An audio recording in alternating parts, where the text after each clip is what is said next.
ह्रीं श्रीं क्लीं श्रीं कुबेराय अष्टलक्ष्मी मम ग्रहधनं पुरय पुरय नमः।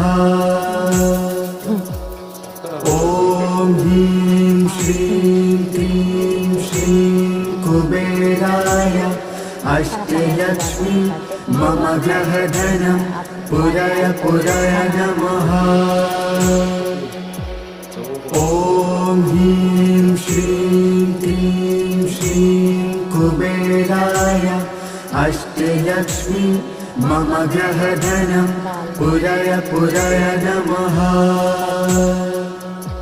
ॐ ह्रीं श्रीं क्लीं श्रीं कुबेराय अष्टलक्ष्मी मम ग्रहधनं पुरय पुरय नमः।